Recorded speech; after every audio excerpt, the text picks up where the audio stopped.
acaricié, cuando toda la ausencia esperé, cuando tuve frío temblé, cuando tuve coraje amé. Cuando llegó carta la abrí, cuando escuché a Prince bailé, cuando el ojo brilló entendí, cuando me crecieron alas volé. Cuando me llamó allá fui, cuando me di cuenta estaba ahí, cuando te encontré me perdí, en cuanto te vi me enamoré. Amara Zaya soñé, Zaya, Zaya, ahí no. Oh, Amara Zaya soñé, Zaya, Zaya, ahí no.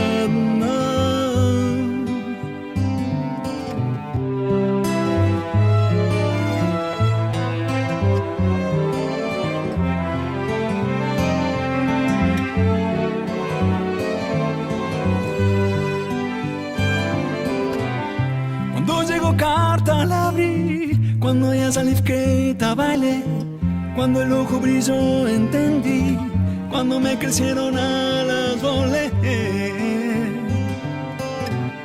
Cuando me llamó allá fui, cuando me di cuenta estaba ahí, cuando te encontré me perdí, en cuanto te vi me enamoré. Amara Zaya soñé, Zaya, Zaya, ahí. Bienvenidos a todos a un nuevo capítulo de La Hora 25, este lugar imaginario para tratar de comprender en profundidad los aspectos esenciales del mundo. Y como seguimos férreamente con un activismo por las comprensiones, vamos a llevar la mirada, y que va a ser un poco más insistente, a propósito que nos acercamos a algunos hitos de la Convención Constituyente y el proceso constituyente, y más arriba del proceso cultural de Chile, tenemos de invitada a Tatiana Urrutia, para que nos acompañe a tratar de entender un poquitito mejor la convención, las normas, el proceso. Y como habíamos estado hace poco con Eduardo Cretón y con Ricardo Neumann, nos habíamos quedado un poquitito más tirados para un lado, entonces dijimos, no, vamos a irnos ahora un poquitito más hacia la prueba para indagar en los fundamentos, para que realmente podamos comprender el porqué de las cosas y tener una conversación honesta de ciudadano a constituyente. Bienvenida, Tatiana. Muchas gracias por el espacio de conversación súper necesaria hoy por hoy. Bienvenida. Entonces, para empezar, me gustaría saber un poco de ti, un poquitito de dónde vienes, qué estabas haciendo antes de venir en convencional, un poquitito tu historia para contextualizarnos. Ya, a ver, estoy en septiembre, luego del plebiscito cumplo 40 años. Vengo de una familia donde la madre fue la madre y padre, media gitana, y vivió en varias comunas, me tocó vivir en varios lugares de Santiago, incluso en Curicó. Estudié en colegio público, salí del INSUCO número 1, colegio comercial. Soy mamá de 2 niños, una de 15 años y uno a puertas de cumplir 17. Y hace 10 años milito en el Partido Revolución Democrática, desde mi comuna, Maipú, y desde ahí hemos estado trabajando a través de luchas que son a nivel nacional, pero que se viven harto desde los territorios de una comuna muy grande, por ejemplo, como la que es Maipú. Se han levantado distintas énfasis en estos años y de alguna manera siempre la piedra de tope para estas transformaciones que son hoy día claramente demanda a nivel nacional, la piedra de tope fue la Constitución. Desde ahí teníamos una convicción como partido, yo como integrante de ese partido también, hace 10 años decidimos construir este partido también con el énfasis en cambiar la Constitución, con algunas cosas bien relevantes para nosotros como es la educación.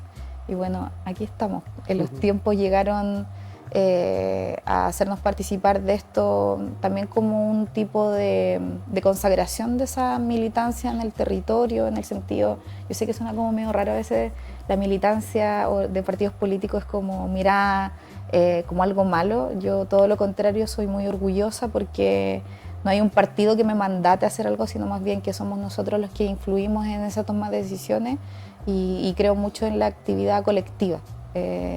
Y eso yo creo que también fue parte de lo que nos llevó a muchos a este proceso, que es una construcción colectiva sin duda, de distintas miradas, así que más o menos así rapidito es un poco mi historia. Y cuéntanos un poco de ahora tu historia en la constituyente. ¿Por qué comisiones anduviste?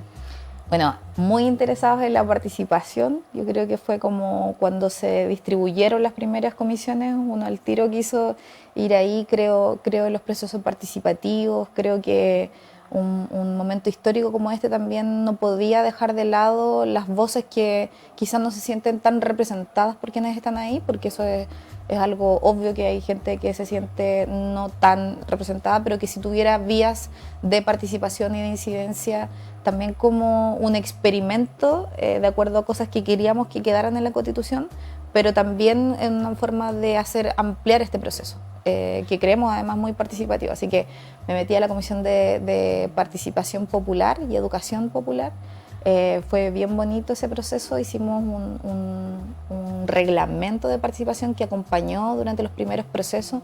Ahí conocimos de las iniciativas populares, de jornadas que hicieron en las distintas comunas, que hoy día se siguen replicando, se hicieron convenios con universidades, con organizaciones que han estado durante el proceso informando el avance, hoy día lo que dicen las normas, así que bien orgullosa de ese trabajo, que a pesar de que fue poquito tiempo, la comisión después continuó. Yo estuve hasta hace 2 meses trabajando en la comisión de participación, pero como me tocó después de la segunda ir a derechos fundamentales, opté por solo dedicarme a la de derechos fundamentales porque el tiempo que nos consumía era demasiado.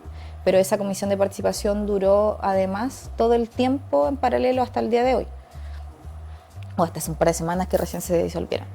Así que, bueno, y ahí te adelantaba, participé de la comisión de derechos fundamentales.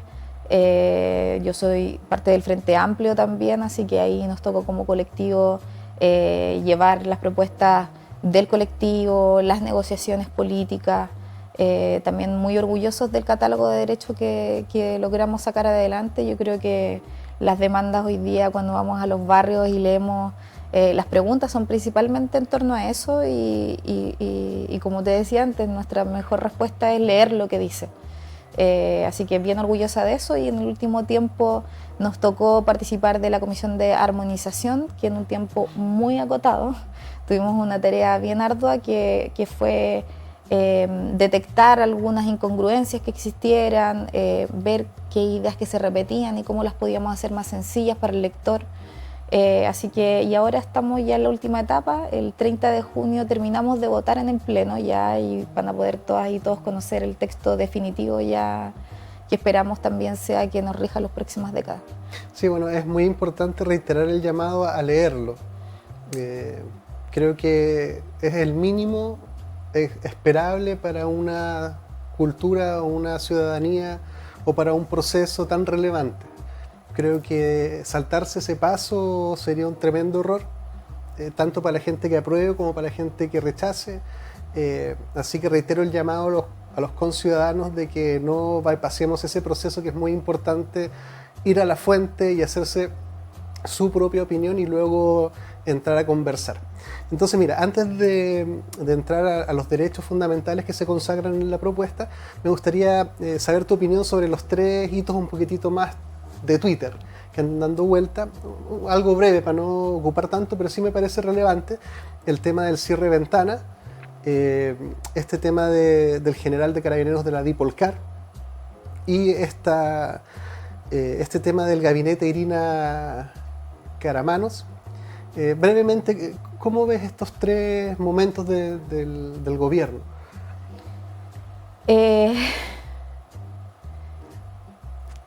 Espérate, perdón, puede ser que sí, era lo de la Dipolcar, el primero.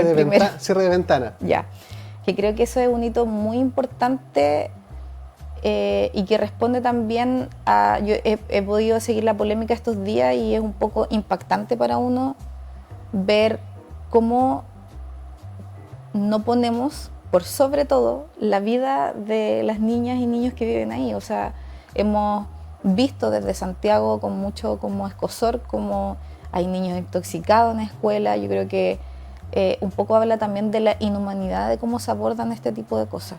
Yo entiendo que evidentemente tenemos diferencias de la toma de decisiones políticas y que obviamente hay una oposición hoy día, pero me ha llamado la atención cómo ha venido evolucionando el discurso desde los primeros días en decir, no, aquí no se están preocupando los trabajadores, a hoy día decir que son medidas innecesarias, que en verdad aquí es solamente una medida populista. Como la diferencia entre los discursos, siento que de alguna manera encontraron algo donde aferrarse, pegar a una decisión que muchos compartimos. Cuando hablamos de zonas de sacrificio, que también es algo que nos tocó bien duro vivir desde la convención, en el sentido de que está en nuestras manos también la posibilidad de quizá reorientar un camino como país, de decir, queremos un país donde existan lugares donde se sacrifican a las personas, porque dice zona de sacrificio, se le tilda de esa manera y uno dice, ay, a este punto rojo. Pero en ese punto rojo del mapa es donde viven, nacen niños sabiendo que van a tener menos probabilidades de vida, donde van a saber que su educación van a tener que vivirla en colegios. O sea, yo creo que cualquier padre no quiere eso para sus hijos. Entonces es muy complejo porque yo también, por lo que me informé, es una decisión que se toma con harta. Codelco no es una empresa que tome decisiones a tonta y loca. Máximo Pacheco tampoco he destacado como una persona que tilde por decisiones populistas, sino más bien todo lo contrario. Entonces, desde Codelco, viendo una decisión como esta, el gobierno le respalda respecto a todo lo que tiene que ver. También esto no tiene que ver solo con el medio ambiente, también tiene que ver con salud, tiene que ver con educación, tiene que ver en el modelo de sociedad que queremos vivir. Vamos a seguir aceptando que hay gente que esté perdiendo la vida día a día o que hayan niños vomitando mientras están estudiando. Yo creo que es un poco desalentador hoy día ver cómo hay algunos que solo ponen encima intereses gremiales, que por cierto respeto, en el sentido de que trabajadores puedan movilizarse y hacer sus demandas tangibles, pero yo creo y confío en que esta es una decisión que además fue lo primero que se dijo. Aquí no van a haber trabajadores que no van a tener donde seguir sus vidas laborales, que esto iba a ser paulatino. O sea, todas las cosas que uno esperaría de una decisión de este tamaño creo que fueron anunciadas el primer día. Y hoy día me llama la atención de que quienes además rasgan vestiduras por la vida no se preocupen de que ahí hay vidas involucradas. Y bueno, hoy día en la mañana vi ahí unos protestas de los trabajadores con unos letreros de rechazo y también ahí uno ve como hay oportunidades que efectivamente quieren involucrar temas, quieren hacer una campaña política en este momento en contra del gobierno, quizás en contra de este proceso histórico que estamos viviendo, y yo esperaría que se separen aguas y que los trabajadores puedan hacerse llegar sus demandas. Yo también leí que el presidente estaba de Codelco estaba atento a recibirles y como a todos los huelgas y movilizaciones, uno espera que haya un diálogo entre ambas partes. Así que me parece un poco crudo en términos humanos, sí, que estemos como dejando de lado lo que están viviendo esas familias, que en la Quinta Región yo creo que es algo que también todas las autoridades están sumamente preocupadas. Yo escuchaba incluso un senador de derecha el otro día que decía no, que ellos también han sido parte de estas denuncias, entonces aquí hay una solución. Yo esperaría que se pongan detrás de esa solución y ver cómo lograr buscar algo que deje conforme a todas las partes, pero por sobre todo que tengamos dignidad para las personas que viven en esos lugares. Sí, mira, usualmente en los programas de gestión del cambio, donde usualmente se atajan estos temas de alto impacto, uno va descubriendo que la mayoría de los problemas que tienen las empresas, las organizaciones en general, no tiene que ver con el qué. La mayoría de la gente, cuando tú le preguntas qué se debiera hacer para solucionar, te da el objetivo. Por ejemplo, en el caso de Ventana, esta zona de sacrificio, uno diría acabar con los emisores de contaminación para que a lo menos quedemos supeditados a la norma. Dice, estamos de acuerdo en eso, sí. Pero usualmente los problemas vienen en el cómo se planifica, se comunica y se gestiona el proceso. Y la impresión que tengo yo como ciudadano es que compartiendo el qué, porque claramente no creo que nadie con el corazón bien puesto pueda estar de acuerdo en sacrificar a niños por producción. ¿Estás de acuerdo? Pero pareció un poquitito que uno como consultor diría, antes de ese comunicado, uno usualmente hace la gestión de los grupos involucrados y tiene las conversaciones con los sindicatos antes y resuelve las problemáticas antes de salir a comunicar intempestivamente el cierre, porque eso justamente genera este caldo de cultivo para todo lo que hemos visto. Entonces, es muy importante el tema de la conducción del cambio, de cómo se comunica, claro, si te lo comunican un viernes en la noche, todo el fin de semana está ahí, oye, esto es que lo otro, es que no me dijeron, es que a mí me habían prometido, a mí me habían dicho. Se genera todo esto.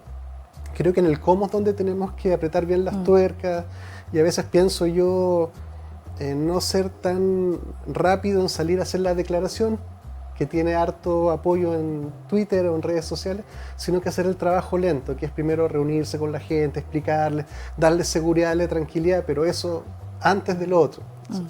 ¿Qué piensas del tema de Carabineros y la Dipolcar, que según un medio de información, no sé si lo confirmó, lo sugirió, no sé la calibración, pero bueno, lo que está diciendo es que hay un general a cargo de una función de inteligencia que estaría haciendo un trabajo sesgado para desestabilizar el gobierno. Ese es como el titular. ¿Cómo ves eso?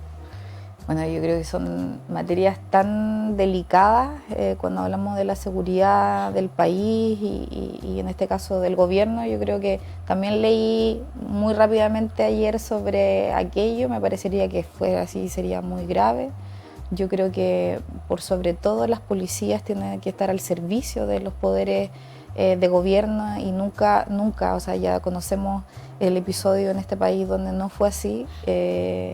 Y yo creo que nadie quiere repetir eso, y cualquier tipo de conducta de este tipo, independiente del gobierno que sea, yo creo que sería muy grave. No me atrevería a profundizar porque, como tú bien dices, es un medio que yo creo y espero que tomen evidentemente todas las medidas para resguardar la seguridad y obviamente si hay alguien adentro que quiera boicotear lo que es la seguridad del mismo presidente, insisto, y esto independiente del gobierno que sea, las policías están supeditadas a los mandatos que le dan los gobernadores. De ninguna manera puede y ni debe ser.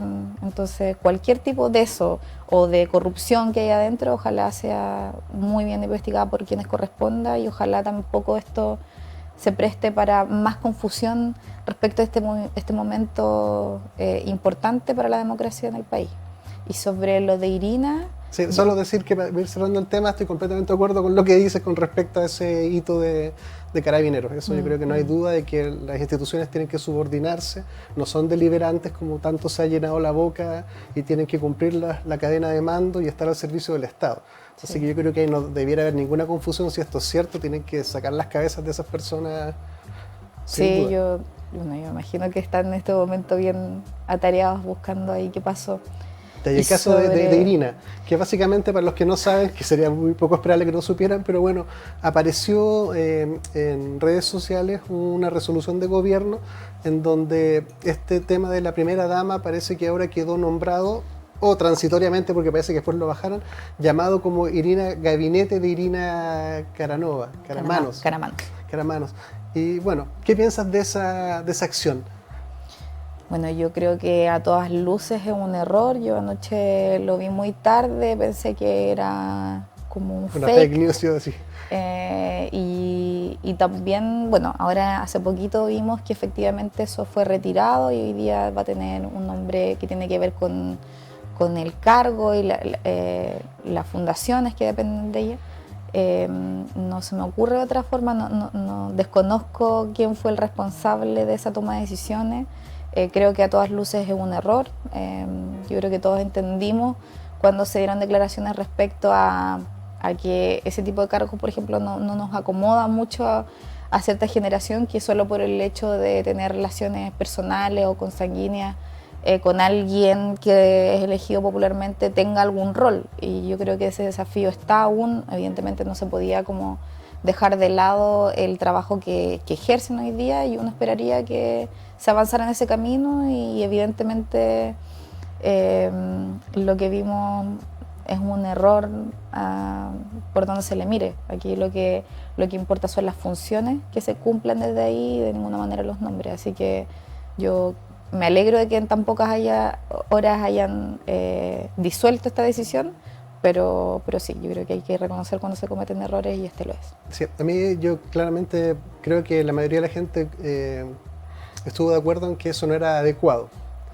A mí lo que me alarma de eso es que, bueno, yo soy psicólogo organizacional, entonces uno empieza a decir, para que un conjunto altamente especializado de asesores y una persona tan instruida como Irina no sean capaces de darse cuenta, uno empieza a decir, seguramente está generándose unas burbujas de sentido cerradas, donde tú dices, a ver, Irina no se dio cuenta, sus asesores, o no se dio cuenta, no es creíble.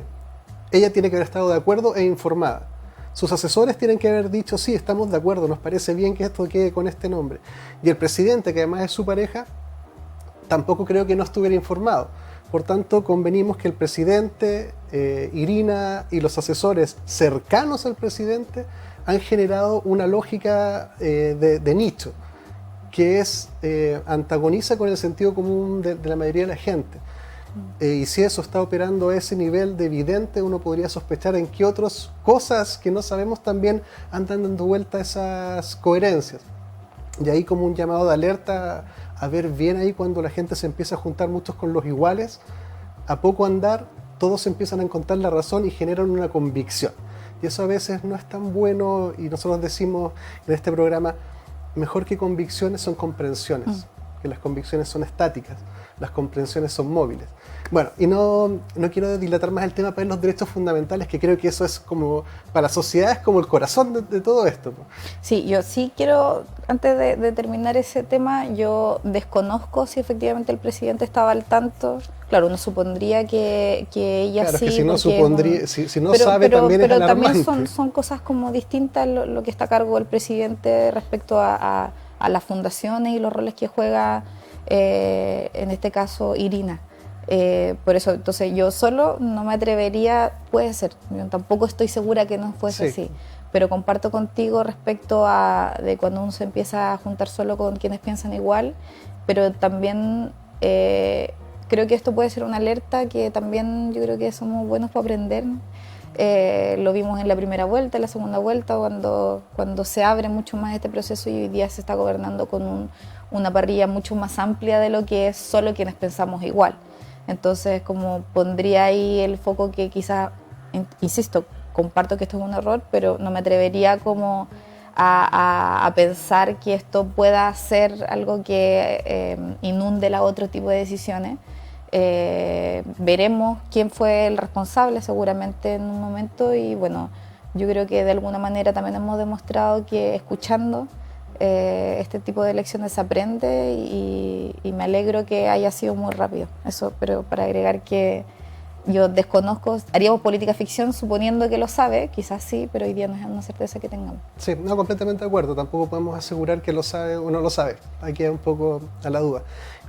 Vamos a ir a un breve spot comercial, pero igual me gustaría dejar una breve introducción del capítulo de los derechos sociales. En pocas palabras, ¿cómo quedó eso? ¿Qué sensación tiene? No, nosotros creemos, sin querer enamorarnos del trabajo, que también entiendo que también iría por este asunto de creernos todo lo que nos reafirma nuestro círculo. Hemos comprobado cuando salimos a la calle a conversar con las personas que hay muchas preguntas, en particular de los derechos sociales, y la gente tiene mucha incertidumbre, por un lado, de saber qué es lo que se viene para el país, y por otro lado, de mucho las fake news. Tenemos harto que decir, yo creo, pero lo importante es que hoy día tengo la convicción de que logramos responder a las principales demandas y por sobre todo que este catálogo de derechos es el que abre las puertas para futuras transformaciones y no como el que teníamos o el que tenemos hoy día, que muchas veces, y como te decía hace un rato, es el candado que no ha permitido abrir esas puertas. Hoy día no venimos con una solución mágica, no todo se va a arreglar de un día para otro, pero sí son llaves o puertas que hoy día abren caminos a buscar de manera democrática en cómo vamos a solucionar los problemas graves que tenemos en salud, en educación, el reconocimiento de las mujeres y tantas otras cosas más que viene de la mano de este librito, que le invito también, como tú decías, a leerlo. Pero el armonizado, ¿no? Justamente. El armonizado, sí, esperemos 2 semanas más vamos a tener el libro ya armonizado. Hay algunas versiones que ya están ordenadas, pero que va a estar ya más simple. Uno de los propósitos que tuvimos en armonización fue ordenar el texto y también cambiar palabras, por ejemplo, que fueran un poco confusas o que tuvieran interpretaciones que no queremos que la ciudadanía tenga.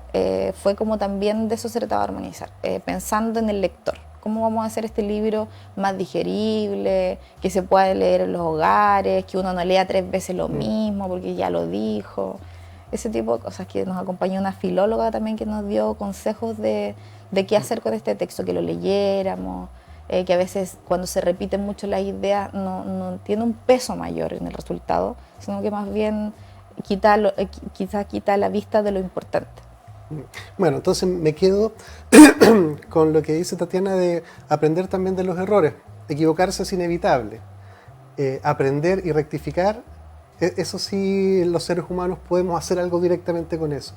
Es cómo reaccionamos a los errores que Claro. cometemos lo que nos define finalmente. Exacto. Entonces esa es una buena idea para tener. O sea, no se puede enjuiciar un gobierno o una persona por su equívoco.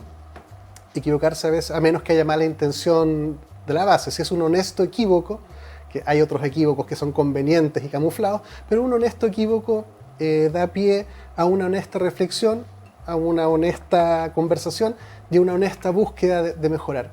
Y eso sí define al ser humano. Quédese con nosotros y volvemos.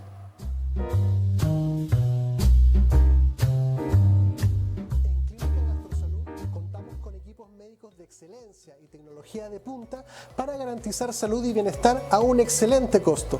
Contamos con servicios médicos integrales especializados en tratamientos gástricos y programas completos para la obesidad. Realiza tus reservas de hora en la página www.gastrosalud.cl. En Clínica Apoquindo contamos con una infraestructura de primer nivel para ofrecer servicios de instalación de balón gástrico, pellet antialcohol, cirugías plásticas reconstructivas, cirugías estéticas, kinesiologías, psicología, psiquiatría, nutricionista. Visítanos en www.clinicapoquindospa.cl. Clínica Medical Home, líder a nivel nacional en hospitalización domiciliaria y servicios ambulatorios para pacientes agudos, subagudos y crónicos. Clínica Medical Home entrega a su disposición experiencia y trayectoria en salud a través de servicios especialmente pensados en las necesidades de cada persona, adaptando el concepto de comodidad a sus instalaciones y residencia mediante altos estándares de calidad. Visítanos en www.cmhchile.cl. Clínica Medical Home. En Logan Abogados contamos con profesionales altamente comprometidos con los intereses de nuestros clientes. Nuestro staff está capacitado para entregar mucho más que una asesoría integral y especializada, pues buscamos proporcionar la tranquilidad que sus intereses merecen y necesitan. Visítanos en www.logan-abogados.cl. En Clínica Nueva Costanera trabajamos día a día por tu salud y la de los tuyos. Contamos con una amplia trayectoria entregando salud y bienestar con servicios médicos integrales, gastroenterología, endoscopía, pellet antialcohol, programa de balón intragástrico, bioimpedenciometría, entre otras prestaciones. Visita nuestra página www.clinicasnuevacostanera.cl e infórmate de todas nuestras prestaciones.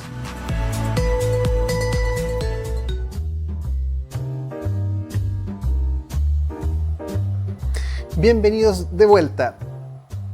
Derechos sociales. Tatiana, ¿qué nos puedes contar? ¿Qué quedó ahí? Cuéntanos de eso. Tanto que contar. Tenemos un largo capítulo de derechos fundamentales. Mira, cuando llegó el estallido social, yo creo que todos nos dimos cuenta que habían muchas demandas, ¿cierto? Que había... evidentemente esto nace hace muchas décadas, como los primeros movimientos más fuertes se vivieron en el 2006 con la Revolución Pingüina, donde se exigía una educación, se exigían ciertas cosas que hoy día ya Obviamente se han avanzado en términos de educación. 2011 volvimos a vivir un remesón que también abre la puerta a la generación que hoy día está gobernando. Y todo esto tiene que ver con el sentido, por ejemplo, de la educación, porque sabíamos y sabemos que tenemos un grave problema en Chile respecto a la educación, respecto a quienes tienen el derecho a acceder a la educación. Se ha avanzado en términos de gratuidad, hay gobiernos que han intentado hacer cosas, pero que también siempre el límite ha sido la Constitución. El movimiento No Más AFP también tiene mucho que decir en esto. Yo creo que las demandas por una mejor pensión, por un Estado más presente respecto a sus ciudadanos, ha sido de todo tipo y también tiene que ver con esto. Los temas que sabemos que hay problemas de salud en Chile, como la distribución entre la salud de ricos y para pobres, que es sumamente injusto. Además, es un país de trabajadores que se esfuerzan día a día por una vida digna y que finalmente muchas veces en salud, creo que el único episodio bueno que hemos visto el último tiempo es la política de vacunación, que ha sido entregada, por ejemplo, primero a quienes más lo necesitan, que uno esperaría que también el sistema de salud tuviera esa óptica, pero hoy día no tenemos derecho. O sea, dice la Constitución que tenemos un derecho de elegir entre privados y públicos, pero lo cierto es que no existe esa elección. El 80% de Chile no puede definir o decidir si quiere una ISAPRE porque simplemente no le alcanzan los recursos. Es engañoso, porque es como decir, oye, todos somos libres de ir al Caribe. Claro. Ya, pero es que uno va, si negar que tiene la plata nomás, pues, entonces somos libres, sí, pero... Entonces, cuando tenemos todas estas demandas que se organizan en torno a derechos que además en otros países existen, si esto no es como venir a vender humo ni a decir cosas radicales o como...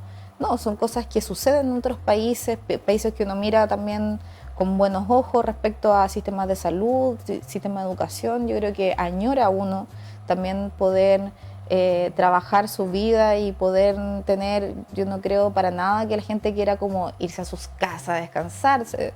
Muchas veces se trabaja por querer aportar a la sociedad también, pero que tengamos una cierta alternativa de poder disfrutar con la familia, la vejez de un país, como digo, muy convencida que somos trabajadoras y trabajadores, y ese tipo de cosas nos movilizó. Yo creo que llegamos a la Comisión de Derechos Fundamentales, cada uno quizás muchas consignas, algunos que venían desde el movimiento por la salud, otros que principalmente se enfocaron en educación. Yo, como te decía, para mí la norma de educación es algo muy relevante. ¿Te parece que indaguemos en lo específico para...? Sí, de todas maneras. ¿Qué quedó, por ejemplo, en lo que te es más propio de educación? ¿Qué es lo que quedó ahí luego de armonización, que todavía tiene que ser ratificada, pero ya especulamos que ya mucho cambio no debiera de venir? Sí. ¿Qué se consagró en educación ahí? Yo creo que hay cosas fundamentales, que es como cambiar el concepto de lo que es educación.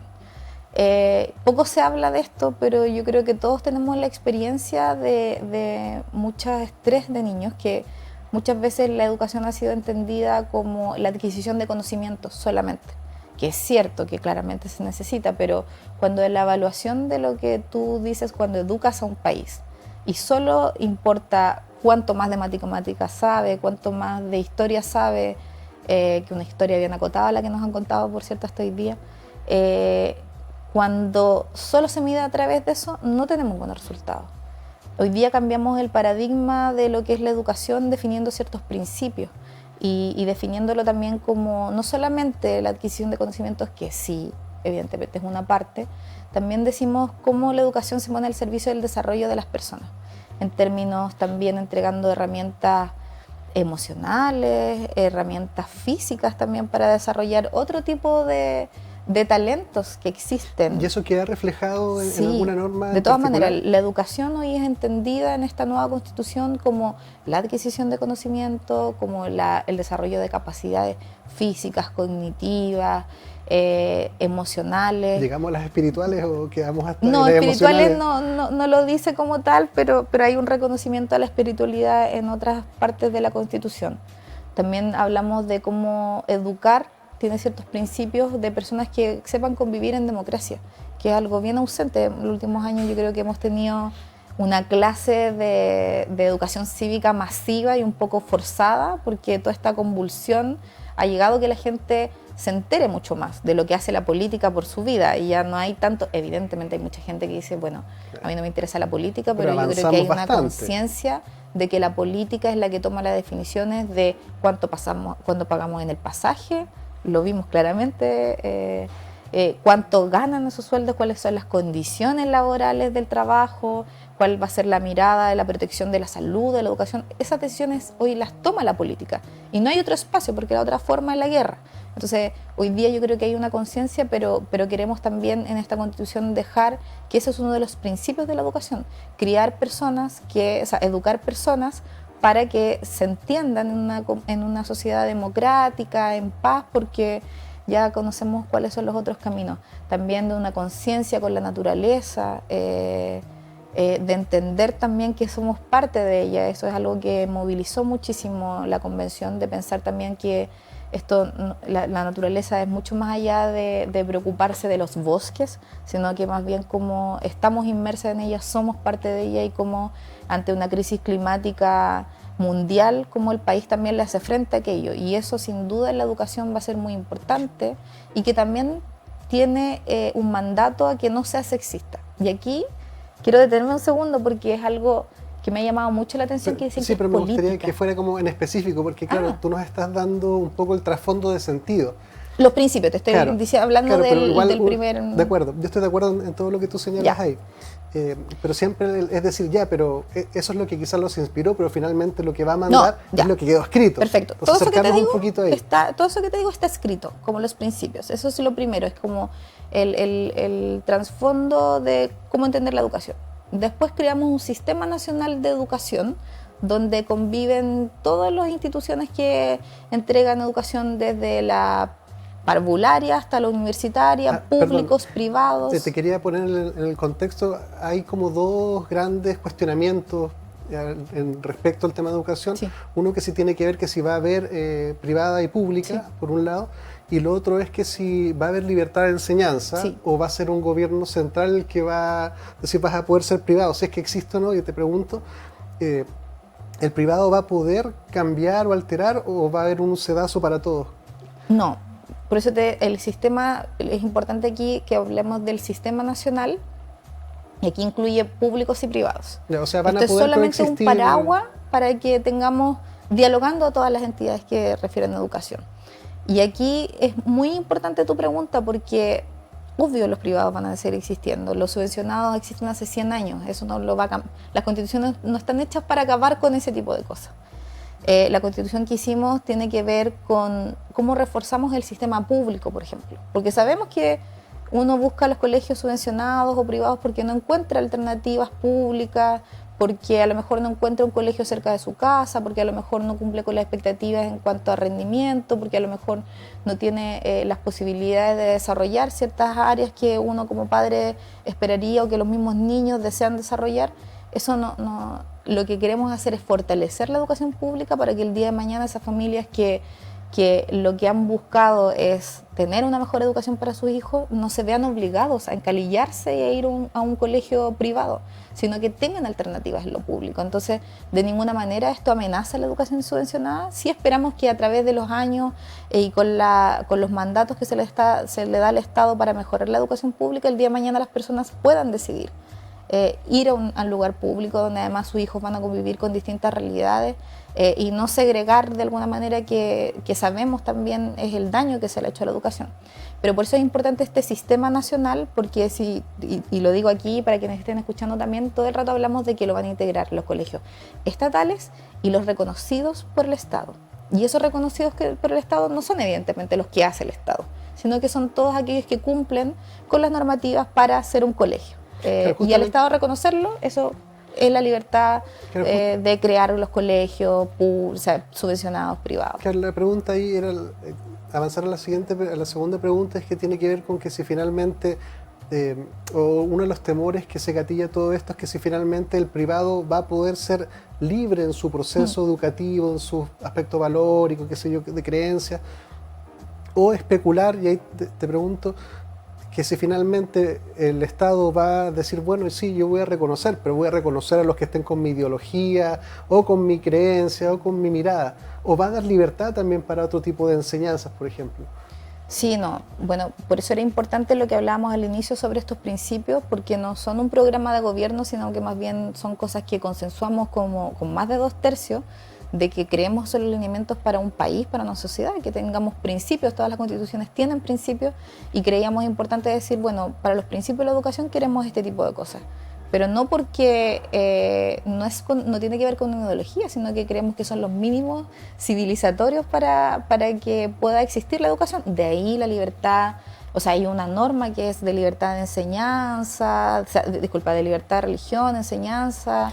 Se habla también de educar en la norma de religión, pero por sobre todo aquí los límites los pone la Constitución y esos son claros, son los principios, que son los que te nombré al inicio. Desde ahí la libertad de poder como generar proyectos propios, ya sean en términos religiosos, ya sean, ahí es la libertad de cada uno. Y el importante la subvención, que yo creo es algo que también a todos lados nos preguntan, el financiamiento ha existido hace 100 años, la Constitución actual no habla del financiamiento, el financiamiento ocurre igual. Y durante el articulado de la Constitución se habla de los establecimientos que reciban fondos públicos.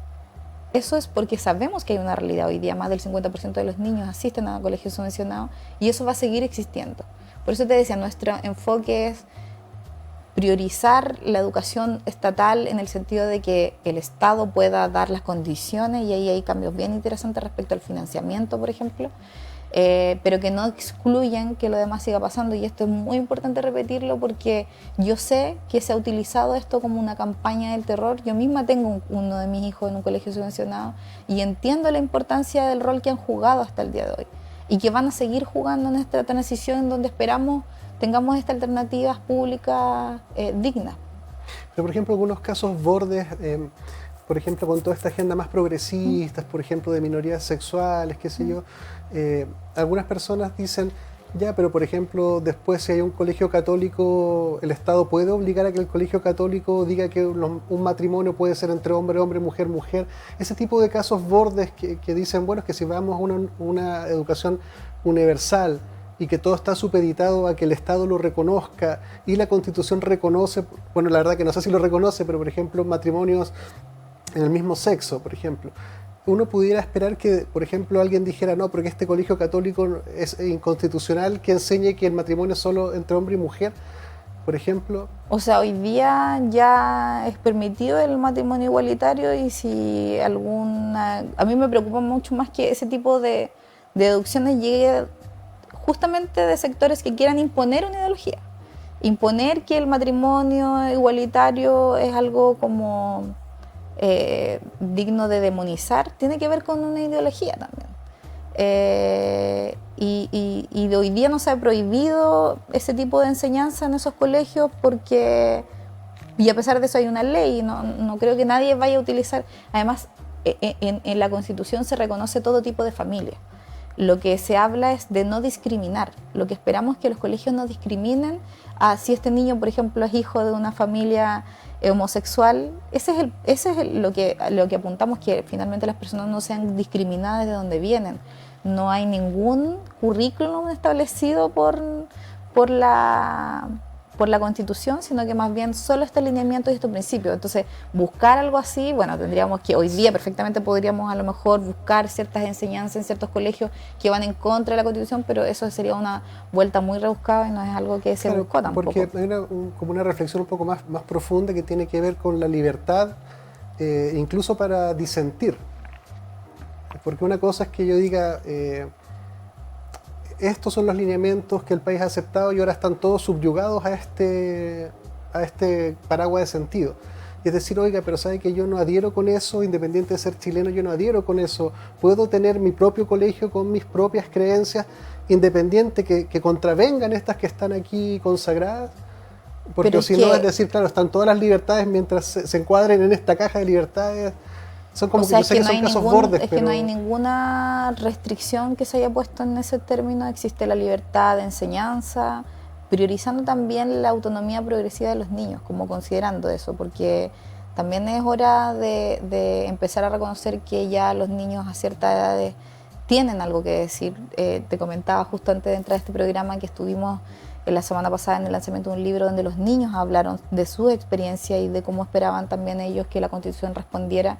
Y hay algo importante que hicimos en este catálogo de derechos, es reconocer a los niños y a su autodeterminación progresiva hasta que cumpla la mayoría de edad, y esperamos que esas voces sean escuchadas. Entonces yo creo que el único cambio que hay hoy día respecto a la libertad de enseñanza es que se les reconoce también a ellos como respetando su autonomía progresiva, porque creemos que son personas que tienen harto que decir respecto a las decisiones que se toman sobre ellos, obviamente ponderándolo sobre la responsabilidad que tienen los padres en todos los términos. Pero esa es la única diferencia que existe hoy día.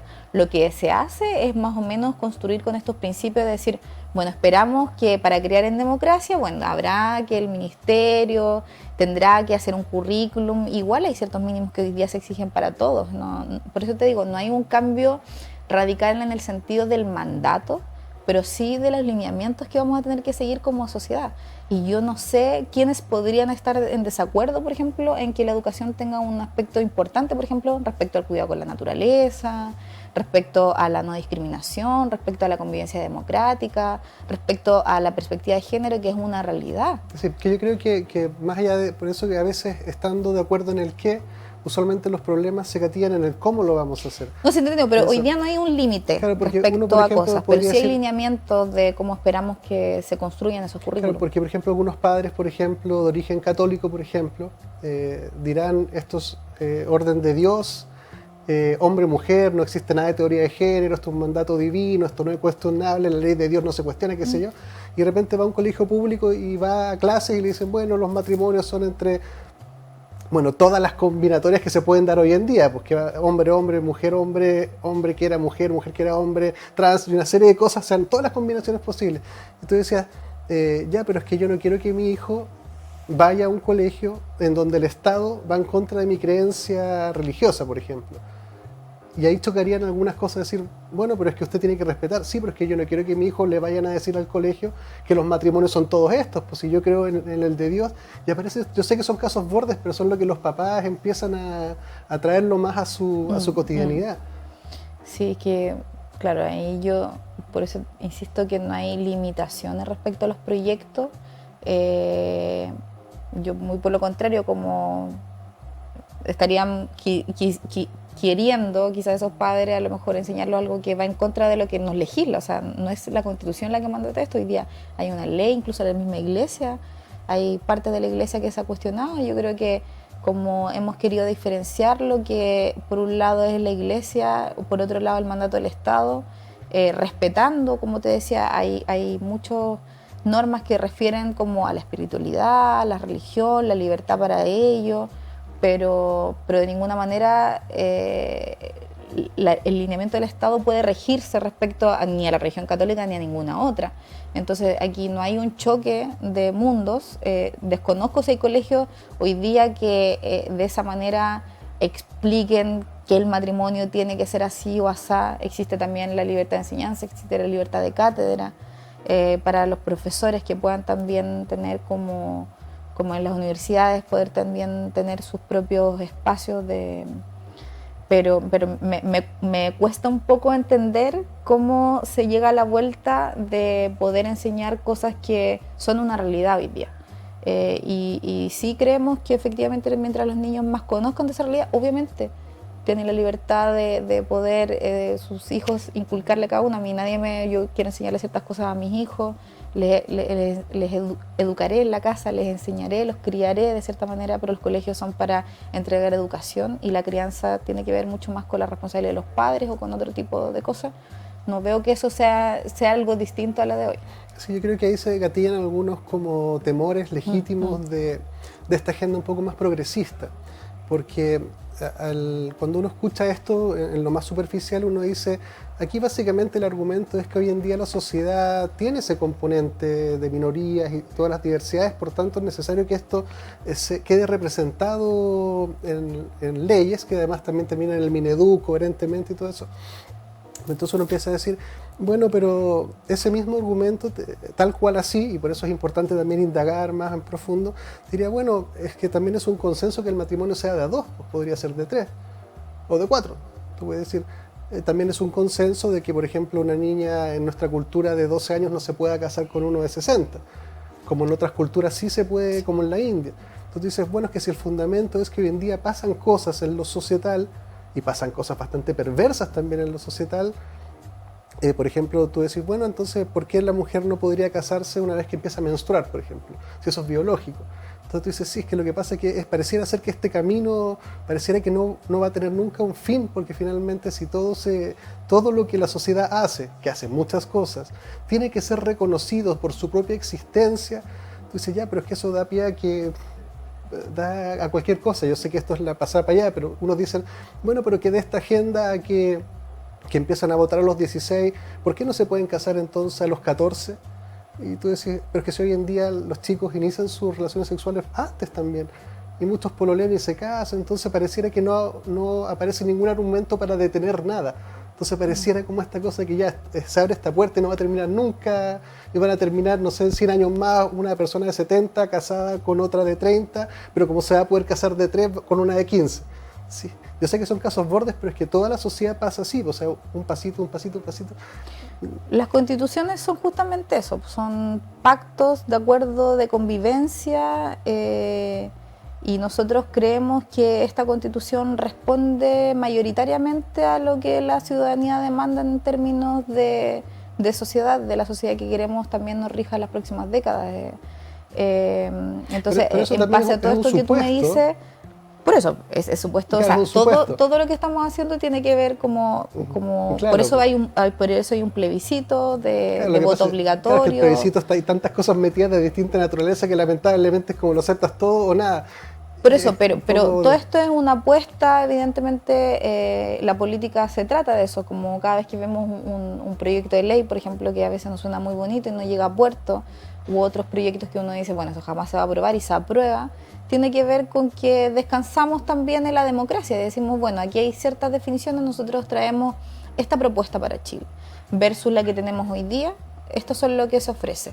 Estos son los lineamientos que creemos que también el país está demandando. La ciudadanía, después de leerlo, dirá, bueno, esto es lo que quiero o prefiero quedarme con lo que hay hoy día. Evidentemente hay personas que no quieren el cambio y que buscan como cada una de estas palabras interpretarlas, sobreinterpretarlas.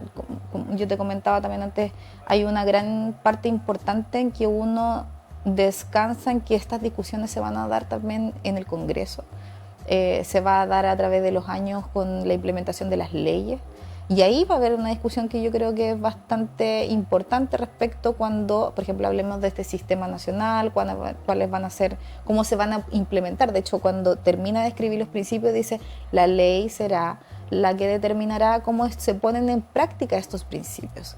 Y eso es decir, bueno, esto es una discusión que dieron 154 convencionales, en esto se pusieron de acuerdo, si esto es aprobado, después vienen otras discusiones, porque, como te decía al inicio, esto no es una llave mágica, no es algo que cambia y todo empieza a cambiarse desde el 5 de septiembre en caso de ser aprobado, sino que más bien hay tiempos, hay formas y hay una discusión donde los representantes de todos nosotros también van a estar en el Congreso actual, en el próximo Congreso.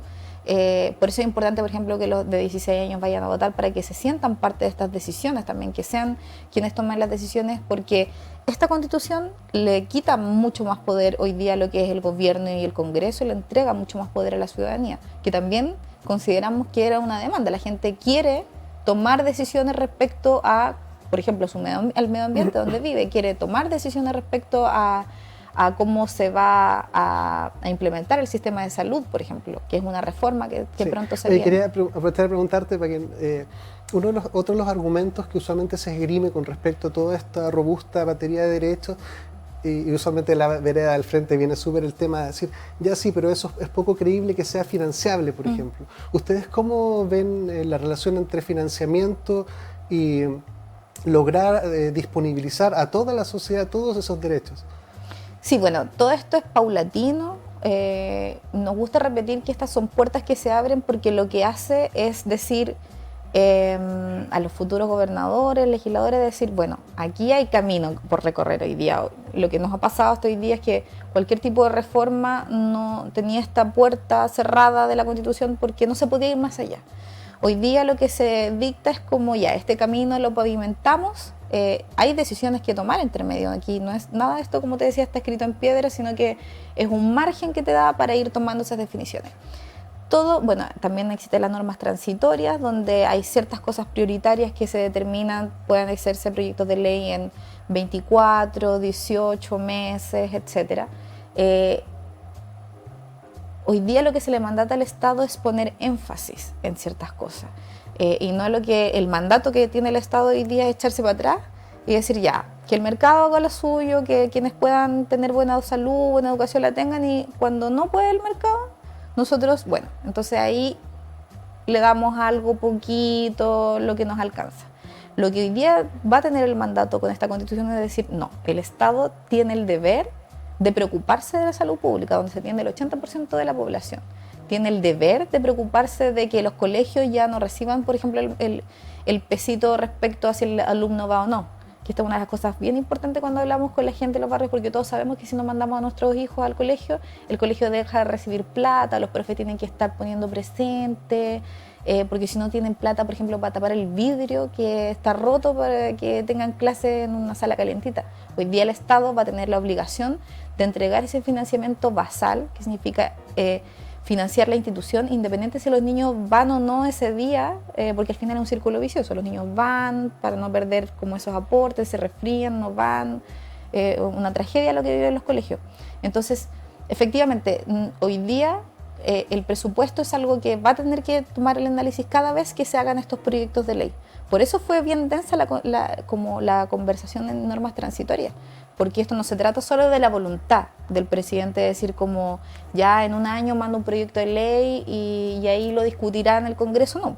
Hay que ser responsable, los proyectos de ley van acompañados de un presupuesto, entonces por eso es que se debatió de manera muy responsable respecto a cómo va a ser la implementación. Entonces, y también cuando decimos hay un mandato del Estado, bueno, ese mandato primero que es con responsabilidad fiscal, que es un principio que está mandatado para toda la Constitución, es que todo este tipo de gastos se hagan con responsabilidad fiscal, pensando en la estabilidad del país, pensando, bueno, y si habrá que endeudarse, muchas veces se endeudan por otro tipo de cosas. ¿Por qué no podremos a lo mejor endeudarnos para entregarle un mejor sistema de salud a las personas?